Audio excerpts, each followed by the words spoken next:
She's a force in the world of HR, a leader whose presence commands attention and whose impact reaches far beyond her job title. But behind that strength is a story of grit, reinvention, and resilience. Nicole Golioso has navigated burnout, career pivots, and deeply personal mental health battles and turned every single one of them into a stepping stone into something greater.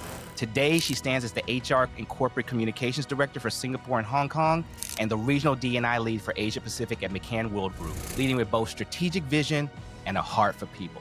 Beyond her corporate role, Nicole is a sought-after speaker and coach on HR, inclusive leadership, mental health, personal branding, and yes, we'll be sure to link her LinkedIn so you can connect with her directly after the show. Nicole, welcome to the Mic Drop. How are you? I'm good. Thank you for having me. I'm so excited to have this conversation with you. Oh, no, listen, I'm telling you. So what the folks who are watching this don't realize is like you are actually one of my heroes, right? No, you are. Because listen, I mean, you have a massive LinkedIn followership. Every time I turn around on LinkedIn, you are at some conference, someone's asking you to speak about, all these different topics that you're knowledgeable about. And I'm just like, that's my hero. That is who I want to be like when I grow up. So, no, so before we jump into the questions, Nicole, I want listeners to really understand the layers of your story, right? And just so listeners understand how we met, because, sometimes you meet people. Yeah. And when you meet people, some people are talented, some people are smart. And you and I first met on a panel. Yes. Within Hacking HR. Yes. And so, you go through these different panels and you listen to people talk. And I got to tell you, I listened to your story. You kind of put little snippets about what you've been through. And I immediately knew that you were like, this person is interesting. And your story was so amazing. You captivated me from the beginning. Right? Oh, thank you. You were. And so I'm kind of excited to actually get people to listen to your story. So we're gonna jump in there, right? Sure. So you face moments where walking away might have been the easiest choice, right? From being told early in your management career that you were like too emotional, which blew my mind, right? When I read that. And, you're leading teams through painful layoffs, which is one of the roughest things HR folks have to go through. And you had to do all of this, Nicole, while like managing your own mental health. But the thing that I've noticed about your story is that instead of letting those moments turn you into a negative person, making you bitter, you use them to shape a leadership style that blends, strategic thinking with deep empathy. First question is, when you went through all of these different things and you get that critique, being too emotional, like how did you prevent that from turning you into a negative HR person, which unfortunately HR is known for too much these days, is being kind of negative and bitter. How did you keep that from happening to you? I think when I was told that early on in my career, it also took me by surprise in a sense that I also questioned, like, am I not leadership material enough? But as I was reflecting on it, what was coming to me more was that yes, maybe I need to adjust being too emotional, that when someone cries, I would cry too.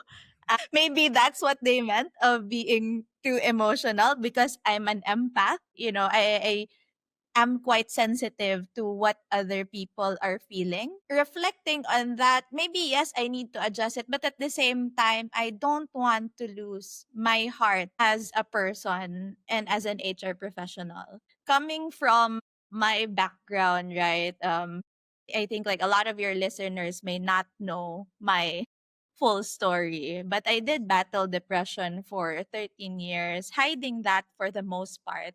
People only knew about it already towards the end of that journey. And I had to be very high functioning all throughout.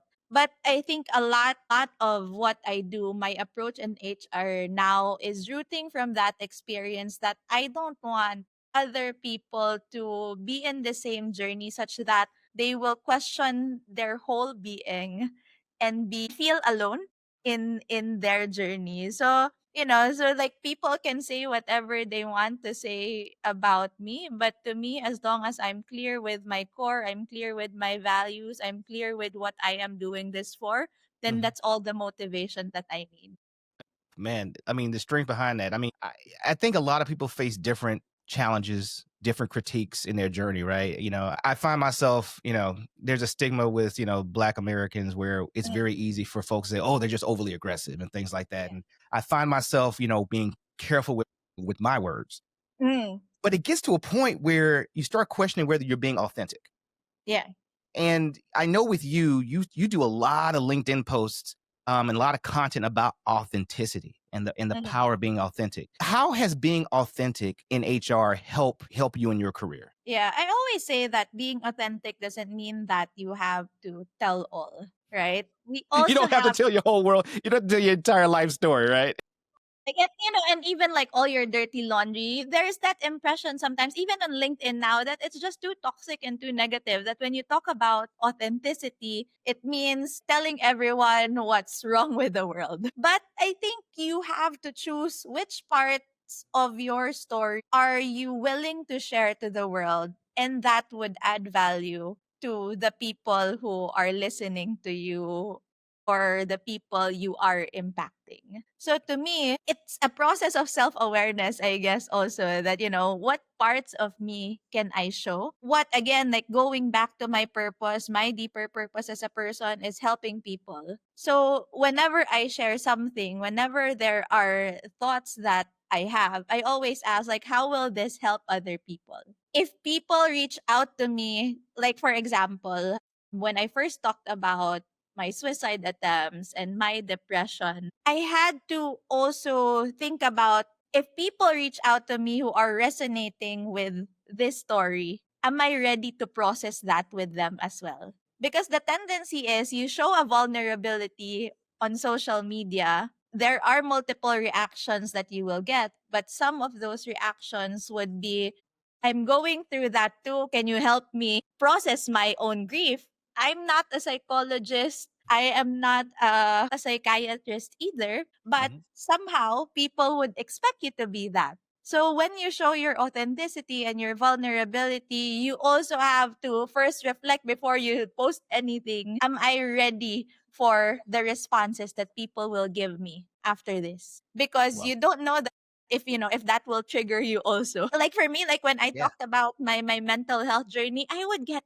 long messages from people around the world telling me their own problems that they can't tell their families and they can't say to the people around them. And these are strangers. So, am I ready to burden that? Like, will that trigger something in me that instead of me helping myself and helping others, I might go in a spiral mode? Right. So, yeah, I think that's how I see it. Sorry. No Yeah. problem.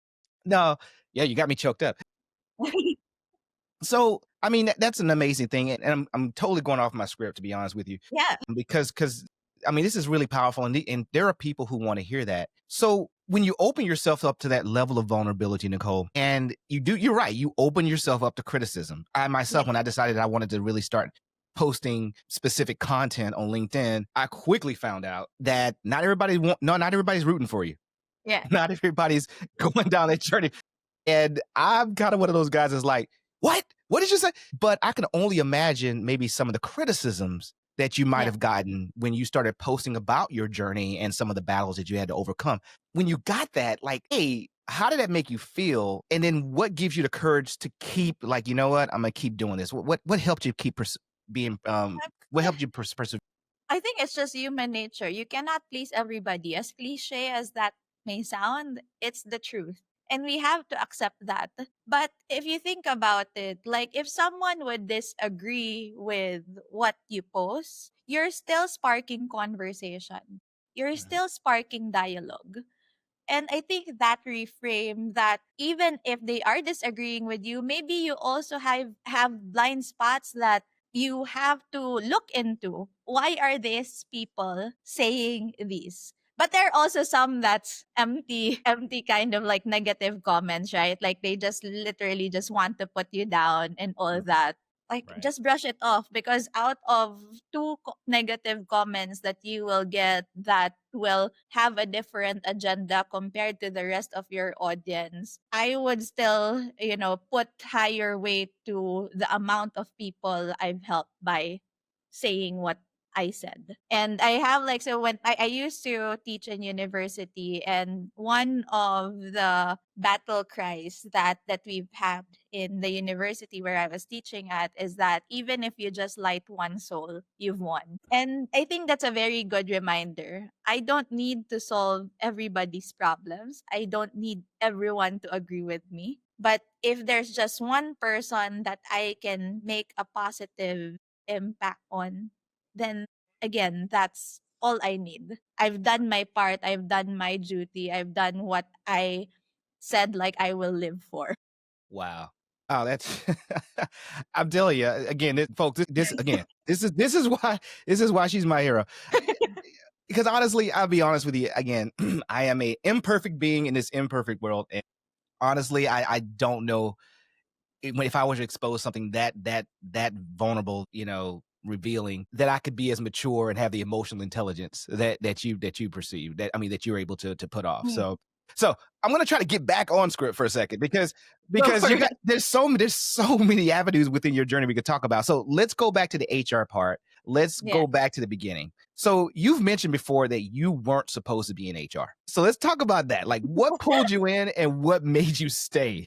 Interesting because I think growing up, recently I was just like looking at baby photos. I saw a photo of myself wearing a costume of a judge. Was it yellow? Was it judge? No, Was it it was just? black, but It like was you that. know when like with this wooden gavel like for the courtroom and stuff. So Mm. I saw that photo and that was like me at I think 4 or 5 years old. And the goal since I was a kid was to become a lawyer. There was actually just, I guess like in between that young Nicole to university, maybe there was just like a few years there that I actually pondered upon being in the music industry. I wanted like, instead if I won't go into law school, I would probably explore being a musician. Like I wanted to take up music for college. And then my parents was like, there's no money in music. So you can still do music on the side, but have a real profession if that's what you call it. At least A, for a I real mean I'm job. based in Asia, right? So Yeah, yeah. you have this mindset. So sure. So I went back to okay, like I will go to law school right after college. But one of my uncles also said that if you're going into law school for college, you should choose a course that's not related to the legal profession. Just so you will have a backup plan. Maybe you change your mind later on. And since I like people, I like talking to people. My choices were either to go psychology or to go communications. Eventually took psychology and I loved it. It actually helped me process my own journey because at that time I was still going through my own mental health journey. And yeah, like so I think after college my parents said, "Oh, like well, for 1 year just try working in the corporate world first before you study again." And I didn't know any better. I thought that when you take up psychology, either you go clinical or you go into HR. I didn't want to go into clinical because again, I was scared of how that will impact me. So I went into HR. I started with learning and development at first, and then I was lucky enough to have been exposed into organizational development, to employee engagement, labor, etc. All facets of HR early on in my career. I think what made me love it is that it was natural to me. Mm. I like impacting people. I mean, sorry if that's repetitive already, but because that's true to me. And the way I see it, like say when you're in learning and development, when I do trainings for different types of people, and you also have people coming back to you later that they learn something from you or that you help them in their own professional journey, that is fulfilling for me. What made me stay? I think it's the same reason. I like seeing the impact that I'm making in the lives of people. And no matter how HR is not easy, you would know. And it's not always just about culture events and activities. That's a small, small part of HR. I think the hardest part of being in HR is having to manage people's emotion. You're kind of like the in-house counselor of the team, and you always have to be fair, objective. You have to make sure that you have balanced perspectives also. And I think like not a lot of people realize that.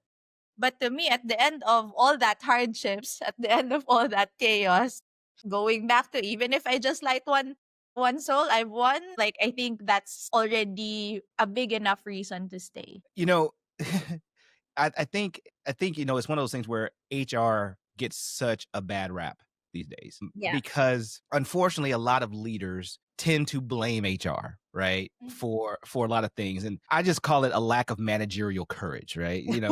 It's easy to say, "Oh, I was going to promote you, but HR said I can't."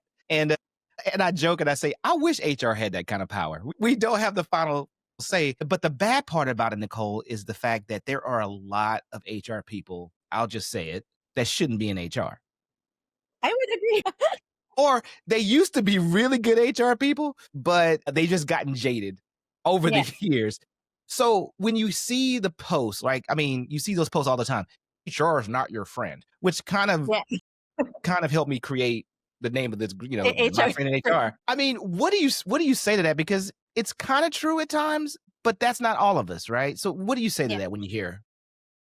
I think it's true to some extent. I think being in HR, you also have to realize that you don't always have to be nice. That's the hard truth. I also thought differently before. Maybe hence the emotional comment, right? But I think the kind of HR that you need in today's world is really different from what it used to be. HR before was just focused on transactional stuff. It's just payroll, like memos, etc. But I think now HR should be a business partner. HR should be a confidant.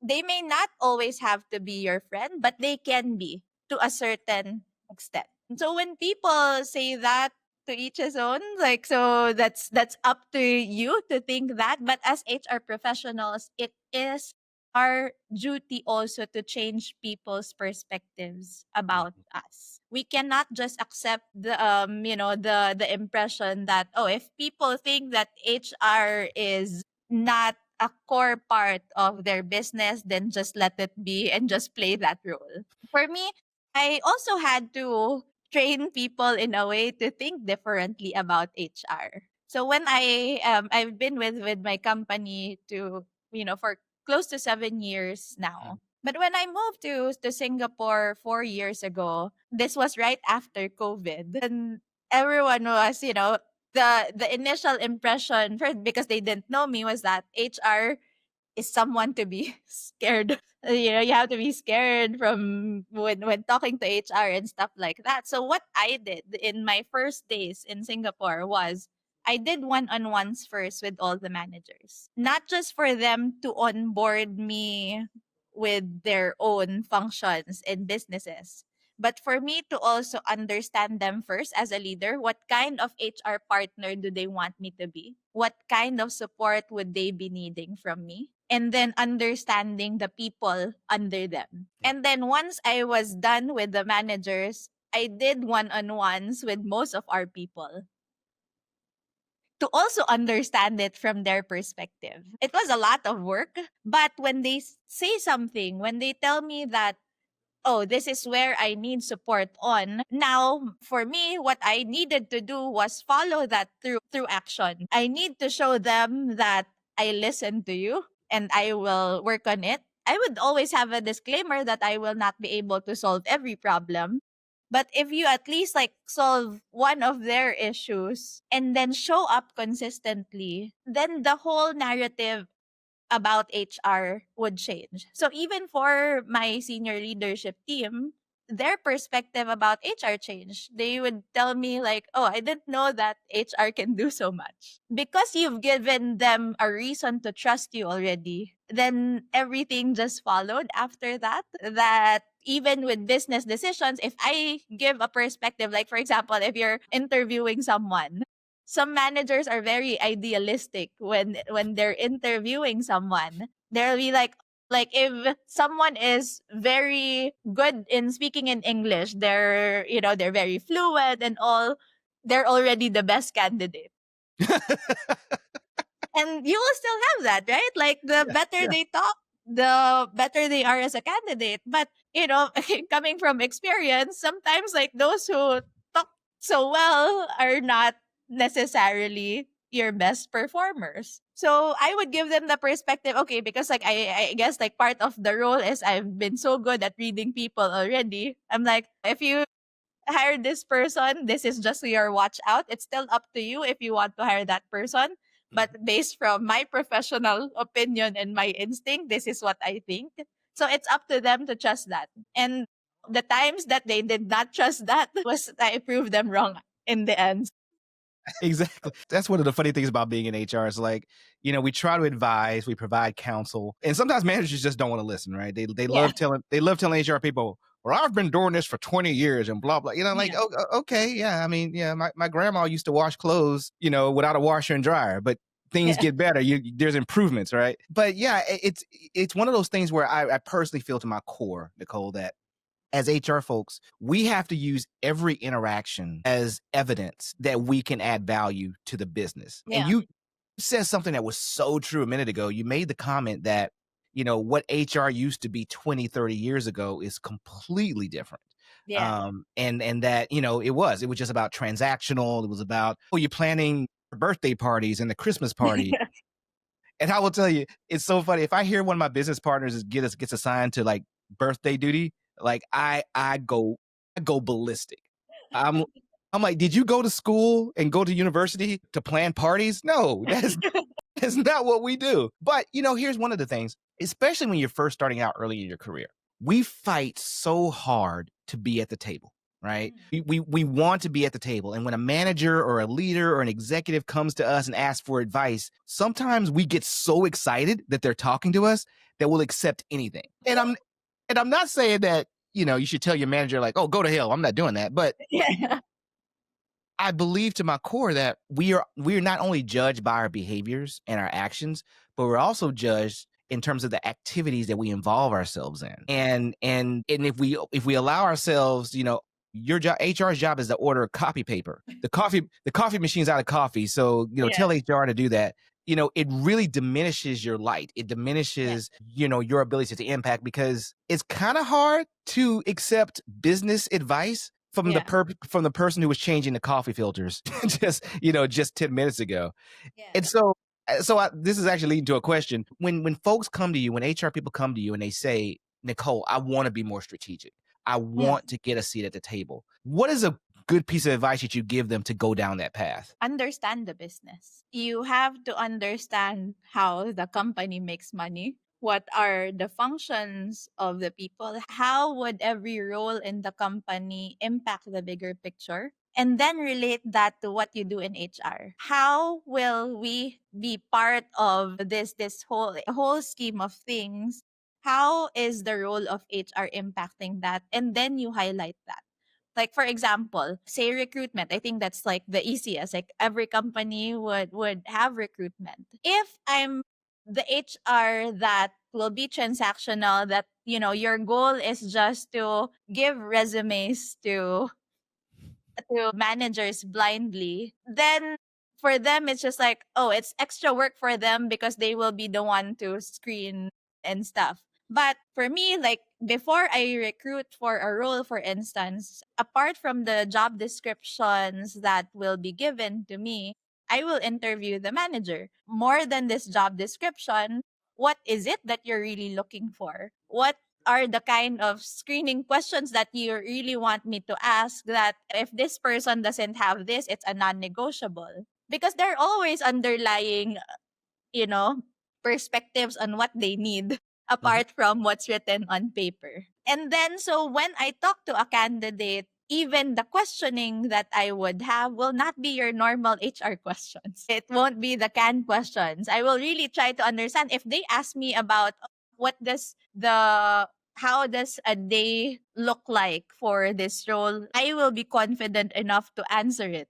I will be confident enough to what kind of clients they're expecting to deal with. So, given that, by the time my candidates reach the managers, it's already pre-screened. I would have shortlisted 3 people and I would already tell them, oh, this person is good at engaging with clients, but they're not so strategic in a sense that their thought process is unclear. So at least like having that POV, I think makes your leaders respect you more. If you also understand their language, you also understand their business. Right. And I think, it's so funny because the term business partner gets used all the time. Yeah. And and again, you're speaking my language. It's you have to know the business. You have to, and I think that's one of the biggest criticisms some managers have about HR is that we don't understand the business. Mm. And in some cases, we actually do, but we come from it from a different perspective. We come from it from a human capital perspective, Yeah. because that's literally all we do. We focus on the people. Managers have to not only focus on people, they have to focus on operations, they have to focus on the P&L, they have to focus on all these Yeah. different things. So sometimes, when people refer themselves as business partners and they can't even say what the business does or how does it make Yeah. money or what's keeping your leader up at night, Yeah. you're not doing yourself a service or the HR profession as a service, because how are you building value? Yeah. You can't build value. Again, I'll go to one of my business partners all the time and I say, number one, don't call them your managers. In my organization, we call our managers internal clients. Yeah, because Yeah. I just feel like you treat a client different than a frontline manager. So I very Yes. rarely refer to. I have to be upset with the manager to call him a manager. Right? Yeah. It's like when your parents are upset with you and they call you by your full name. Um, but usually I'll call them internal clients. But I think when you're referring to like what the business needs from HR nowadays, we got to have that client consultative perspective. And a manager simply doesn't want to hear from HR if we don't understand their business, we haven't been with the employees, we Yeah. don't know what keeps them up at night and things like that. Yeah. However, here's a question for you. All right. Mm.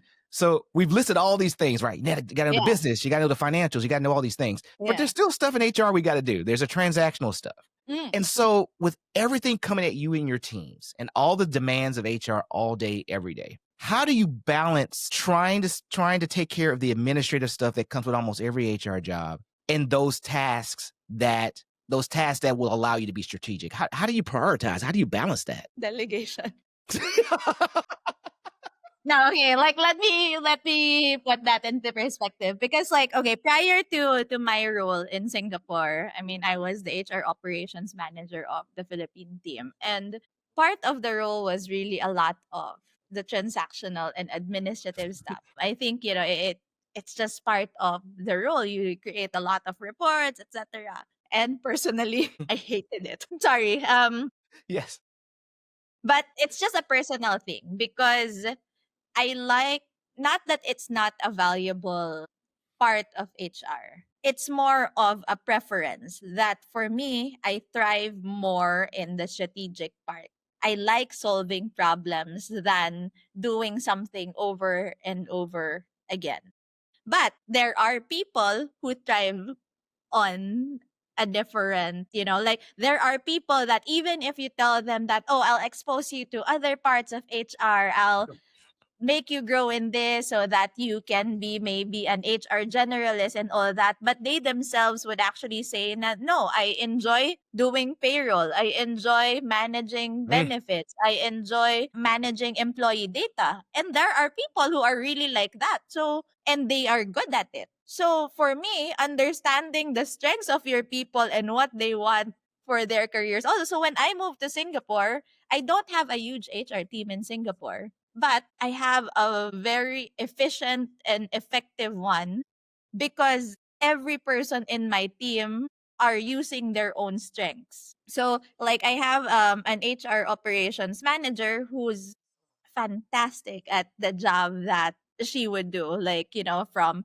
the preparations of contracts, like managing our employee data, managing our benefits, and all that. She's great at that I don't have to micromanage. I don't even have to check her work on a daily basis because she has already proven that she's good at the job that she would do. And if I can replicate this person in every market, that would be amazing. And so she gets to focus on that. She would only like come to me if there's really a higher level problem that we need to solve. And then like so that I get to focus on other things. Of course, I will still have to do reports here and there. That's just part of the job. But at least like it doesn't take 80% of my time. So I think like if I would summarize that, it's really understanding the people you're working with, understanding your own boundaries also. I'm not good at everything. I would argue that maybe my attention to detail sometimes when you give me too many Excel sheets would probably be not the best compared to a finance person. But Right. me understanding that, again, going back to self-awareness, allows me to be effective in my role, and it allows me to also give my people the opportunity to grow in spaces that they will really thrive in. You and I are cut from the same cloth. I my team, listen, it's so funny.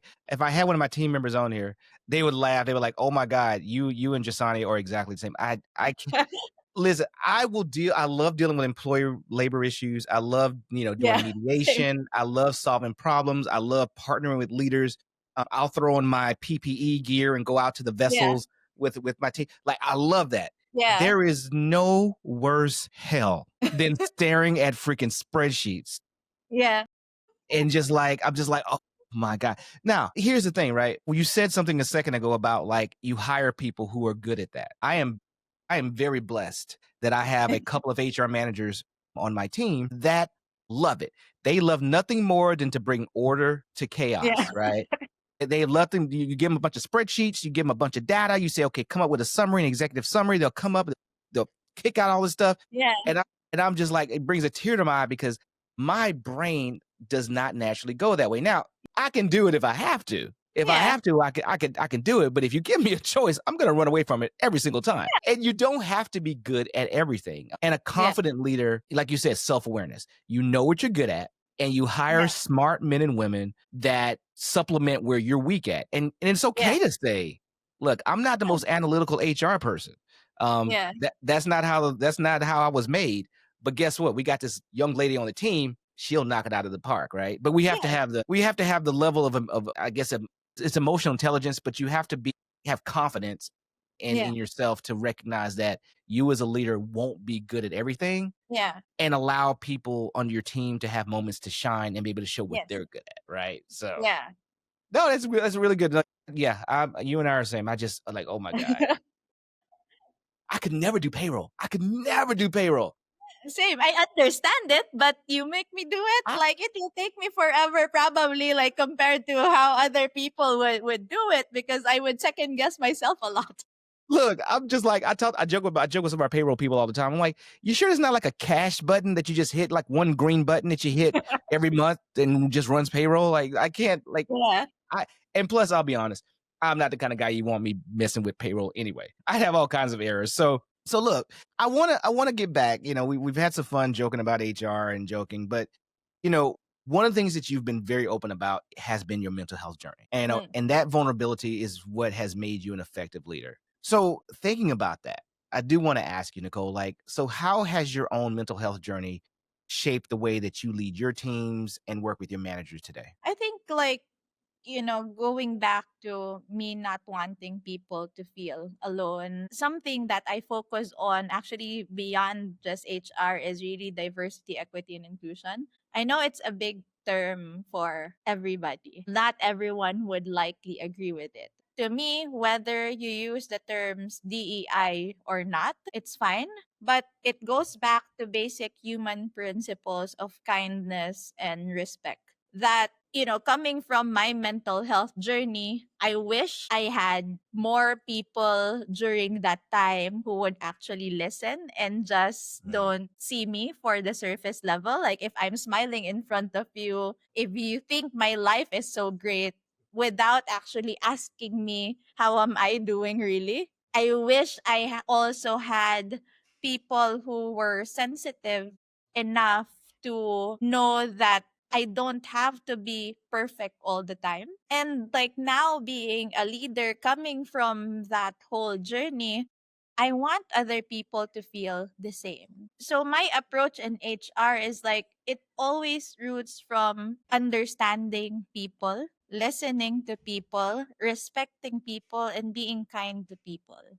And I think people will see through you, right? I cannot fake that. if people actually feel that you are sincere, that you want to help them, they would know. And you will attract these people more. I have people coming into my office every day for all sorts of reasons. Sometimes they will come to just breathe. Like they will literally sit down in the couch by my office and say, like, Nicole, I just want to breathe. Like, not every person will do that with HR. Like, why would you go to the HR office to breathe? Right? But they've already established that sense of trust. I would also have people sending me calendar invites for literally crying sessions. And they will tell me that, Nicole, I don't need you to say anything. I just want to cry. Mm. Then I would be in a call or in a conversation, like they will literally just cry in front of me and I will just be there. Wow. So, yeah, and I think like that whole approach, like now I don't even have to ask people to tell me what's going on, to tell me what they're feeling because they've already trusted me. They saw that I'm a person of action. I am intentional with how I do HR. And yeah, like so I think it's that. Yeah. It's one of those things where we have to be okay with saying that we're not okay. Yeah. Right? We have to do that. We're not there's gonna be days we're not 100%. As a matter of fact, I believe that most days we're not 100%. Um, you Tell know, me about I think today I was like 74.5% today. I think I it. might, I might have been. Once I get coffee, you can add another 5% to that. But Yeah. but I will say it's kind of good. I think it's kind of good that nowadays the topic and the conversation around mental health in today's workplace is much, much more prevalent. I think we still have Yeah. some ways to go. I personally think, especially when it comes to men, Yeah. in terms of admitting, being able to feel safe to Yeah. admit when we don't have mental health, when we have mental health challenges. But I think that's a result of the pandemic. I think after the Mm, pandemic, I think people were a lot more receptive to those conversations yes. in the workplace. And one of the things I've seen that's risen is, people raising their hands about the risk of burnout Mm, and burning themselves out. Because again, I know a lot of great HR people, and not just HR people, just professionals yeah. who want to do good work. They want to give their best, but then they're giving their best at work, and then they're giving their best to their children, and then they're doing their best, giving their best to their partner, and they give their best to all these different locations except to themselves, and they experience burnout. If you're at your office at your organization and you notice that there's a leader who might be on the verge of burnout, and you're seeing the signs, what actions do you take? What's the first step to try to get them back in balance? What do you do as an HR professional? There are a few things. I think it's case to case basis. But when I see that, like, I mean, like, not just like leaders, but with our people. Like, if people are doing overtimes in the office, sometimes I would even try to stay longer also and like to check in on people. But if I really see that, okay, like this person might break, I would have a conversation and actually offer them to take time off. It won't really be an overnight solution, right?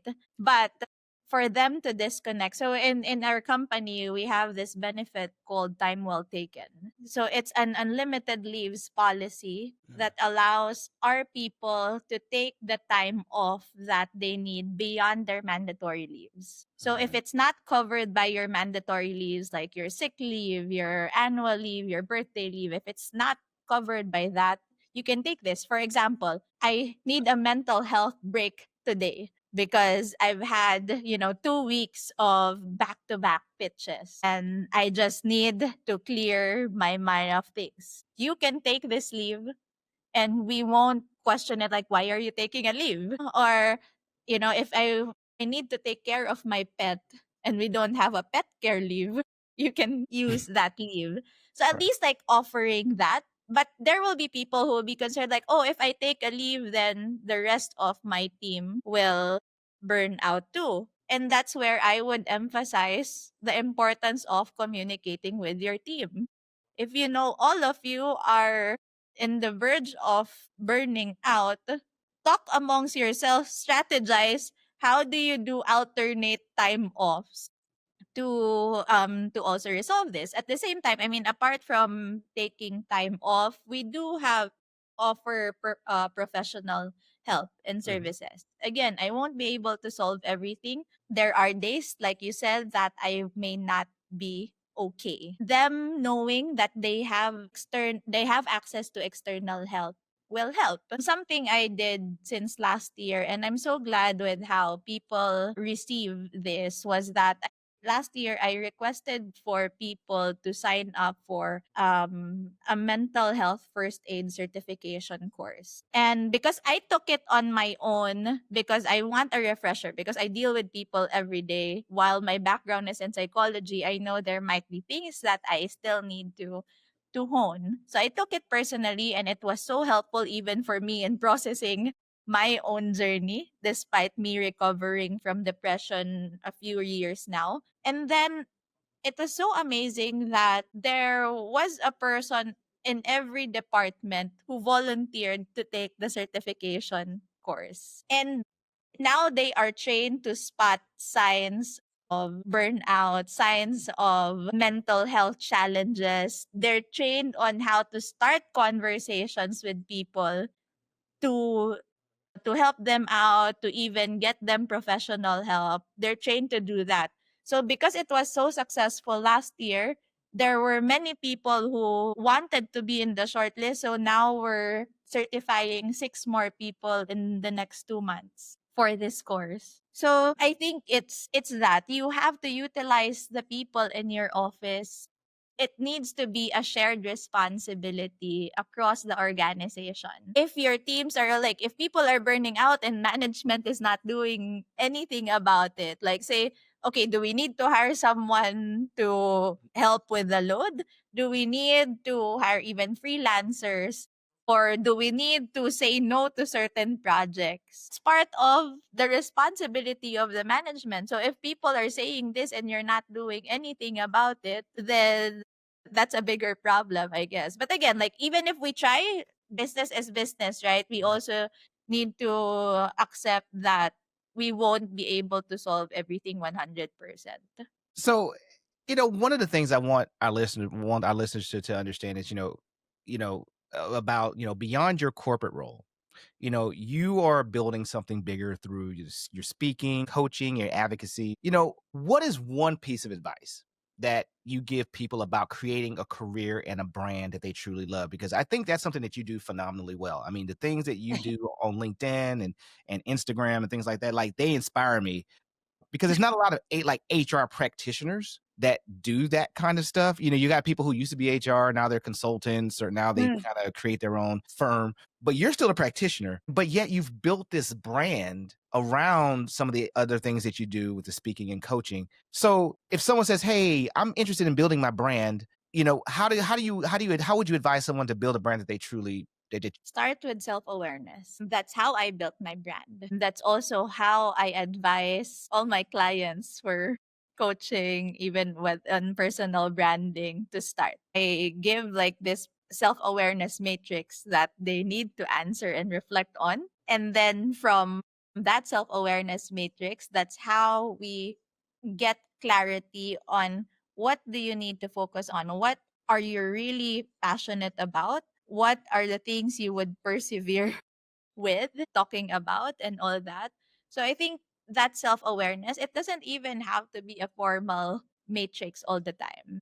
I think us having the practice to reflect every day. So to me, something that I do until now is before I go to bed, I always ask myself a lot of questions. What did I do today? What are the things I said today? What can I do and say better? What do I want to focus on tomorrow? All these questions. And then I think then going back to, is that contributing to my bigger why? So I think that like number one is invest in your self awareness so that you will have clarity on your why. You would have clarity also on what is it that you really want to talk about. Because as people, we have a lot of interest, but there's so many things that we want to do. But realistically speaking, you don't have 10 hands 10 brains to do all that. So Right. if you have, this like too much in the menu, I guess, you won't really be good at something and be known for something. So to me, when I started that, self-awareness journey, even with what I talk about in my posts, in my speaking engagements, and in my coaching, it's under four pillars. So there's the HR, which is really part of my identity professionally. But part of that HR is the specialization in inclusive leadership. I Right. talk about mental health because of my personal journey and my advocacy. I talk about personal and professional growth. And then the fourth pillar is anything else under the sun that's about me. My Volkswagen Beetle collection, my interest in music and dancing and etc. So I think just having this tunnel vision in like across different pillars based on what you would know about yourself would really be helpful. And then next to that will be to learn whenever, wherever, and forever. Learning should never stop. If you want to continue to be relevant, regardless of your industry, regardless of the profession that you're going to take, whether you'll be in corporate or not, you have to continuously learn. It doesn't always have to be a formal course. You can learn by talking to people, you can learn by observing the things around you, you can learn by reading, watching, whatever. But if you can learn something new every day, then you can continue to have that relevance across everything in your life. No, and I mean, I think that's really important. I know when I started kind of my social media journey, or Yeah. you have to figure out what it is you're trying to do, and where do you feel like you can add the most value, because Yeah. you got to be careful. You can go all over the place. One minute you're talking about recruiting, next minute you're talking about inclusive leadership, next minute you're talking about compensation philosophy, and then I mean, you can be all over the place. But I think understanding yourself, Yeah. understanding what your niche is, and also what you're passionate about. Yeah. Because the cool thing is, and I've noticed this with myself, is that when I started really narrowing my focus and focusing on leadership competencies and how do we make the workplace, workplace culture better, my content that I put out was a higher quality because I really cared about that, versus talking about stuff that, like, because again, going back to payroll, again, I love payroll, folks. This is not a slam on Yeah. payroll. I love you guys. You guys help me get paid. You help me pay my mortgage. But I could never do that stuff. And if I did a podcast on payroll, it'd probably be one episode because I'd get 500 thumbs down because I'm not passionate about that. So we're getting to the end of our interview, but before we wrap up, I would be remiss if I did not talk about your Volkswagen Beetle collection, right? I gotta ask. And again, look, folks, look, if you only just want to see about her Volkswagen Beetle collection, that's worth going to her LinkedIn posts and her Instagram, right? She has over 400 collectibles. 400, right? That is insane. So I gotta ask, and in the color yellow, I made a joke about the color Yeah. yellow, like, so yellow is her power color. So real quickly, what is the story behind the Volkswagen Beetle collection and the color yellow? Okay. I mean, yellow has been my favorite color since I was a kid. Like if like other kids would change their favorite color every time, I won't. My room in the Philippines is yellow. My car is yellow. Everything is yellow. But my wardrobe is not all yellow. Maybe 10% of my wardrobe is because of how I've built my brand around it. But I think it just so happens that the color yellow also resonates deeply with the things I talk about. It's Mm, giving hope. It's giving light to people, spreading positivity. And I think it just all work together. It matches my personality. It matches what I talk about. It matches what I want to show the rest of the world. So like my branding on LinkedIn and everywhere else is that all my posts would have a yellow in it. And personal branding wise, I mean, maybe my background in marketing has also helped in that respect that people remember me for the yellow. If uh-huh. they see this super, super yellow thumbnail on LinkedIn, then they know it's coming from me. Or even if someone else would post something yellow, they will still remember me even if it did not come from me. If they see someone walking in yellow, they say like, "Oh, I thought I saw you because this Mhm. person was wearing yellow." So that makes people recall you. People will come up to me in public saying that, oh, you're that yellow girl on LinkedIn. They don't even remember my name, but they remember the yellow, but at least you remember me. So that's that, right? And then like the Beetle, I don't know, like I've had a fascination for vintage stuff since I was a kid. So Beetles, I've loved it. I mean, my grandfather used to own a Beetle, also Mm, a Volkswagen Beetle. And when I was 18, I remember like the theme was also Beetle. Like my cake was also shaped like as a Volkswagen Beetle. right. And a friend of mine gifted me this die-cast yellow beetle. And I didn't realize that, oh, they actually sell these as toys. I thought, you just print it in shirts or have magnets, but I didn't realize that they sell it in small toys. So this yellow beetle became my very first one. It's Mm. called Yellow Travel Bug. So if you go on Instagram or even on LinkedIn when I post it, you have Yellow Travel Bug. So it started as, and I would, wherever I go, I would bring this beetle with me all the time. It will have more photos than me being in photos, to be honest. So, like, I go with it all the time. And then I think from that, like, I became an avid collector. So, everywhere I go, like, I don't, while I still would look for magnets, look for souvenirs, my goal in every town, every country that I go to Mm, is to look for a Volkswagen Beetle. And I've been successful in that. I have over 400 Volkswagen toy cars. yes. Disclaimer, I don't have the actual cars, but I have toy cars. And the bigger goal is to apply that as part of the Guinness Book of World Records soon, hopefully. Well, you were definitely well on your way with that. I've seen the pictures. And you're dead right. You're about the color yellow in terms of like brand identity. Yeah. In terms of brand identity, I cannot tell you the number of times I've gone through LinkedIn and I'm just going through them swiping and I see yellow. And you're absolutely right. I'm like, this is Nicole. No, it's not Nicole. This is just someone in a yellow shirt. Yeah. But and you made the comment. I'm kind of surprised about your wardrobe because at some point I was going to tell you you need to do a LinkedIn post, take a picture of wardrobe because I truly want to see how many yellow outfits you actually have. Because I'm like, this girl has probably half her. She probably has like 85% like every yellow piece of garment you can have. I mean, it probably has like one white shirt. You just see that one white Yeah. shirt somewhere in there. So I'm surprised to hear that you don't have like Yeah, it's like not all okay, yellow. you're not the first one who asked me that. Like you should do a LinkedIn post of what your wardrobe would look like.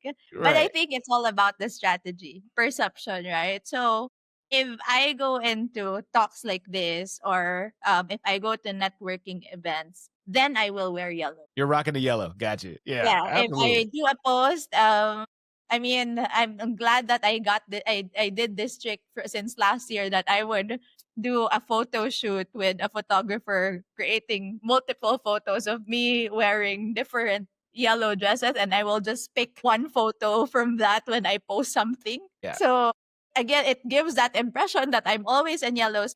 When I meet someone, they will be like, "Oh, I was expecting to someone, like I was expecting someone to walk in yellow," and I'm like, "Okay, it's a good conversation starter. Right. It makes things less awkward, especially when you're meeting people for the first time."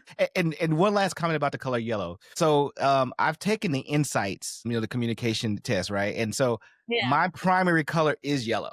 So I am thing. and it's not even close to the others, right? You got Yeah. the yellow that's like, I want to say, is it include me or is it show me you care? I think it's show me you care. Okay. And then there's the green, which is like include me. Then you have like the red, which is like be brief, be gone, and then you Right. have the blue that's like data driven. And so like my yellow is way up here, my green is like right there, and then my blue and red is like barely showing up. And and whenever we have a third party person come take a look at it, like, oh my God, like you are so not into the weeds. I'm like, yes. Yeah. And in some of those tests, you have the conscious versus the unconscious. Yeah. Because sometimes your unconscious is different. They're like, no, you're like this consciously and unconsciously, right? So subconsciously. Yeah. So one more question about the color yellow. So a lot of people will be happy to know, that our friend Nicole will be getting married soon. Will your wedding gown be yellow? No. The wedding theme is not even yellow. So it's my second favorite color, which is emerald green. I'm Because surprised. I am yeah, surprised by that. yeah. I mean, like I am also again like talking about inclusivity. I'm conscious that the color yellow is not for everybody. Oh, but it doesn't. That doesn't matter. The only thing that matters is you. It's your wedding day. It doesn't. That doesn't matter. But it's also my fiance's wedding day. You're so. Oh wow, wow. That is the ultimate level of inclusivity. Because I don't think my wife Yeah. even asked me about the colors when we got married. No, and like we're so aligned because like funny enough is that like so we've always been set with emerald green as our wedding theme color because that's my second favorite color, but at the same time it's actually the color of his bedroom at home. And the university where we both studied and where we actually met, the school color is actually green and white, which Huh, is what our theme will be: green, white, and gold. So it has like that connection to okay. both of us. So I can have yellow and every other day, but this one is our day. So yeah. Oh, listen, man. That's inclusivity in your personal life. I love it. That's great. Yeah. All right, Nicole. So we've covered the journey, we've covered the lessons, we've covered the wins, and now it's time for my favorite part of the show. This is where we strip it all back. We get to the core. We want to hear about the truths you've learned, the wisdom you've given, and the advice that sticks with people long after they hear it. So this is the mic drop where you give a chance to drop a truth bomb. And it could be either some piece of advice that you've learned along the way. It could be advice from a mentor, whatever it is. But what is that one mic drop piece of advice that you'd love to give our listeners? So I have this mantra that in all my talks and all my guestings also, I would share it to people because I tell myself this quote every day for at least 3 times a day. And it's every day and every way I will get better and better. It's not an original quote from me. It's a quote that I learned from one of my professors in college. But that, that stuck with me, and it's a great reminder that I want people to always tell themselves that no matter what you're experiencing, good or bad, makes you a better person one way or another. You listening to this podcast is already making you a better person. It's already adding value to you professionally and personally. And if you remind yourself this, it also would remind you that you're enough. You will always be enough. And that's what I want people to know. You have to love yourself a little bit more because there's value in each and every one of us. Wow. And that's the Mic mic drop. drop. There you go. That's it. That's it. Well, look, Nicole, as always, man, it's been a pleasure. I appreciate you spending time your Friday morning in Singapore. Yeah. But most of all, I want to thank you for bringing your heart, your truth, and your courage to the mic drop today. I urge all of our listeners to connect with Nicole on LinkedIn. Check out her talks, check out her content. It is worth and check out her content on inclusive leadership, mental health, and personal branding. I will tell you this, Nicole. Next time I am in Singapore, Loxa is on me, right? I'm a huge Loxa fan, so that's after we're done recording, man. Chili crab, pepper crab, Loxa, I'm all about Yeah. that life. So we'll talk about that later. But to all our viewers, thank you for checking out this episode of the Mic Drop. If you found value in this conversation, I ask you to like, comment, share, and subscribe, and share this content with someone who you think needs to hear it. And remind them that leadership and humanity don't have to be polar opposites. Also, if you want more of My Friend in HR, check out our flagship program, the My Friend in HR podcast, that's available on Apple, Spotify, or wherever you get your podcast fix from. And folks, be well, not just to others, but also to yourself. And remember that your job is meant to support your life. Your life is not meant to support your job. Until next time, my friends.